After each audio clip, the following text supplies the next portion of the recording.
नमस्कार दोस्तों, welcome to success academy. सिर्फ ज्ञान और शिक्षा। दोस्तों, हमारा यह वीडियो सीरीज प्रधान शिक्षक परीक्षा 2024 की संपूर्ण तैयारी के उद्देश्य से बनाया गया है। इस वीडियो सीरीज से जुड़े और डिस्क्रिप्शन में जो प्लेलिस्ट का लिंक है दोस्तों प्रधान शिक्षक परीक्षा के लिए, आप उसे ओपन करके जरूर देखें। वहां आपको सभी विषयों के वीडियो एक ही जगह मिल जाते हैं, जिससे आपकी तैयारी परफेक्ट हो जाती है। आज के वीडियो में देखिए, सामान्य विज्ञान से काफी महत्वपूर्ण प्रश्न। आइए शुरू करते हैं आज के वीडियो को। यदि आप इस चैनल पर पहली बार हैं तो चैनल को सब्सक्राइब कर लीजिए। वीडियो पसंद आए तो लाइक जरूर करिएगा। यह जो प्रश्न सीरीज है दोस्तों, वर्ग 10 के विज्ञान से लिया गया है। एनसीईआरटी एवं एससीईआरटी की पुस्तकों से हमारे एक्सपर्ट टीम के द्वारा क्वेश्चन को सिलेक्ट किया गया है दोस्तों। तो आइए सबसे पहला क्वेश्चन यहां पे देख लेते हैं। प्रकाश की किरण गमन करती है। प्रकाश की किरण किस प्रकार से गमन करती है यह बताना है। यहां पे चार ऑप्शंस आपके मोबाइल स्क्रीन पे। तो सही उत्तर हो जाएगा ऑप्शन ए, सीधी रेखा में। दूसरा प्रश्न है, प्रकाश का वेग न्यूनतम होता है। प्रकाश का वेग न्यूनतम किस माध्यम में होता है यह आपको बताना है यहां पे। तो दोस्तों, इस प्रश्न का उत्तर क्या हो जाएगा? तो सबसे न्यूनतम किस में होगा? तो सही उत्तर है ऑप्शन डी, कांच में। और प्रकाश का वेग सबसे अधिकतम किस में होगा? सबसे ज्यादा किस में होगा? तो निर्वात में होगा। और ध्वनि का वेग ठीक इसका उल्टा है। ध्वनि का वेग निर्वात में तो बिल्कुल शून्य होगा, कुछ भी नहीं होगा, ध्वनि ट्रैवल ही नहीं करेगी। और ध्वनि का वेग सबसे अधिक होगा ठोस में। ठीक है, स्टील में सबसे अधिक होता है ध्वनि का वेग। चलिए आगे बढ़ते हैं। तीसरा देखिए, मोटर गाड़ी के चालक के सामने लगा रहता है। मोटर गाड़ी के चालक के सामने कौन सा दर्पण लगा होता है यह आपको बताना है। तो दोस्तों, इस प्रश्न का सही उत्तर हो जाएगा ऑप्शन बी, उत्तल दर्पण। चलिए आगे बढ़ते हैं। चौथा प्रश्न देखिए, मोटर कार के हेडलाइट में किसका प्रयोग होता है। अब बताना है आपको कि हेडलाइट में कौन सा दर्पण लगता है। तो हेडलाइट में अवतल दर्पण लगता है। सी ऑप्शन इस प्रश्न का सही उत्तर हो जाएगा। चलिए आगे बढ़ते हैं। पांचवा प्रश्न देखते हैं, समतल दर्पण द्वारा बना प्रतिबिंब होता है। समतल दर्पण द्वारा बना प्रतिबिंब कैसा होता है दोस्तों, ये आपको बताना है यहां पे। तो काल्पनिक होता है। समतल दर्पण द्वारा बना प्रतिबिंब कैसा होता है? काल्पनिक होता है। वस्तु की आकार के बराबर होता है और जितनी दूरी पर वस्तु होती है दर्पण से, उतनी ही दूरी पर प्रतिबिंब भी बनता है। चलिए छठा प्रश्न देख लेते हैं, लेंस की क्षमता का एसआई मात्रक होता है। लेंस की क्षमता का एसआई मात्रक क्या होता है? तो डायोप्टर होता है। ये सही उत्तर हो जाएगा। ये सभी प्रश्न काफी ज्यादा महत्वपूर्ण है दोस्तों प्रधान शिक्षक परीक्षा के लिए एवं सक्षमता 2 परीक्षा के लिए भी। तो आप निश्चित रूप से जो ग्रुप हमारे द्वारा बनाया गया है दोस्तों, उस ग्रुप से ज्वाइन हो करके और अपनी तैयारी को संपूर्ण सटीक और सिलेबस के अनुसार सबसे बेहतर करें दोस्तों। नीचे जो नंबर शो हो रहा है आपको 7091443130, इस नंबर पर संपर्क करके और प्रधान शिक्षक तैयारी ग्रुप से जुड़िए। दोस्तों, प्रधान शिक्षक परीक्षा की संपूर्ण सटीक और सिलेबस के अनुसार तैयारी के लिए आप व्हाट्सएप ग्रुप से जुड़ सकते हैं। नंबर देखिए दोस्तों, नीचे शो हो रहा है 7091443130। इस नंबर पर संपर्क करके और आप व्हाट्सएप तैयारी ग्रुप से जुड़कर अपनी तैयारी को बेहतर से बेहतर कर सकते हैं। अब आइए आगे बढ़ते हैं। सातवां प्रश्न देख लेते हैं। यहाँ पे, प्रकाश की किरणों का पथ दर्शाने वाले चित्र को कहा जाता है। प्रकाश की किरणों का पथ दर्शाने वाले चित्र को क्या कहा जाता है? तो ऑप्शन ए, किरण आरेख।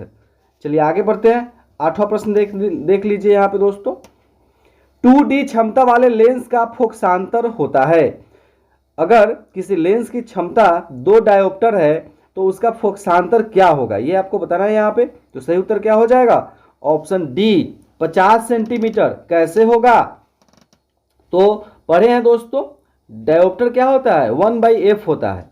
नहीं तो क्षमता 2 क्या है? 1/f है। तो f इज इक्वल टू क्या होगा? 1/2 हो जाएगा मीटर में।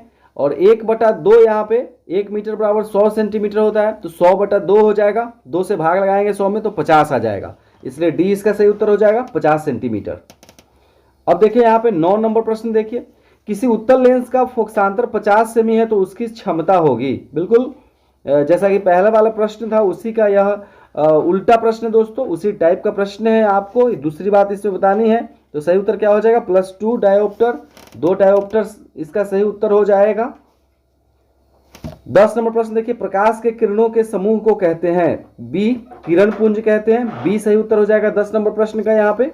चलिए 11 नंबर प्रश्न देखिए, उत्तल लेंस की क्षमता होती है, उत्तल लेंस की क्षमता कैसी होगी ये आपको बताना है यहाँ पे, तो सही उत्तर हो जाएगा ऑप्शन बी धनात्मक। उत्तल लेंस की क्षमता क्या होगी, धनात्मक होगी दोस्तों। अगर किसी लेंस का फोकस अगर ऋणात्मक होगा तो क्षमता भी ऋणात्मक, अगर फोकस धनात्मक तो क्षमता भी धनात्मक होता है। तो उत्तल लेंस देखिए इस प्रकार से उत्तल लेंस होता है, और यहाँ प्रकाश की किरण इस प्रकार से आती है और फोकस से होकर चली जाती है। तो जब यहाँ पे फोकस की दूरी मापी जाएगी तो आप क्या देख रहे हैं, यहाँ पे प्रकाश की दिशा में है, प्रकाश की दिशा में है दोस्तों। तो प्रकाश की दिशा में दूरी क्या होती है, धनात्मक होती है, इसलिए उत्तल लेंस की क्षमता धनात्मक होती है, और अवतल लेंस की क्षमता क्या हो जाएगी, तो ऋणात्मक हो जाएगी। जैसा कि 12 नंबर प्रश्न में आप देख पा रहे हैं, यहाँ पे अवतल लेंस की क्षमता होती है, तो सही उत्तर क्या हो जाएगा ऑप्शन ए ऋणात्मक।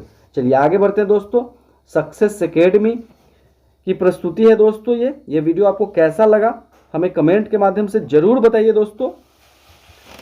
13 नंबर प्रश्न देखिए, उत्तल लेंस को कहते हैं, उत्तल लेंस को क्या कहते हैं, तो ऑप्शन ए अभिसारी लेंस कहते हैं। क्यों कहते हैं अभिसारी लेंस, क्योंकि ये उत्तल लेंस हो गया, सभी प्रकाश की किरण एक जगह इकट्ठा हो जाती है यहाँ पे, तो जहाँ पे इकट्ठा हो जाएगी उसको अभिसारी लेंस कहते हैं। अवतल लेंस को कहते हैं, अवतल लेंस को क्या कहेंगे, अपसारी लेंस। 14 नंबर का क्या हो जाएगा सी सही उत्तर।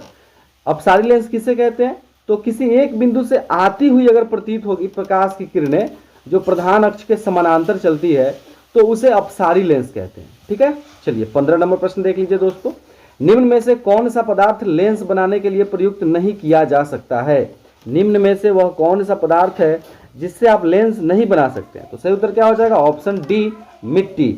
चलिए 16 नंबर प्रश्न देखिए, किस दर्पण में हमेशा वस्तु से छोटा प्रतिबिंब प्राप्त होता है, किस दर्पण में हमेशा वस्तु से छोटा प्रतिबिंब प्राप्त होता है, तो सही उत्तर क्या हो जाएगा ऑप्शन बी उत्तल दर्पण। उत्तल दर्पण में हमेशा वस्तु से छोटा प्रतिबिंब प्राप्त होता है दोस्तों।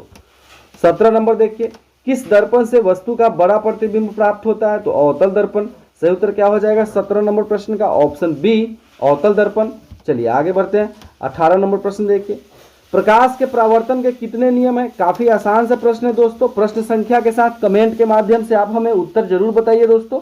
2 नियम है, प्रकाश के अपवर्तन के और प्रकाश के परावर्तन के भी 2 नियम है दोस्तों।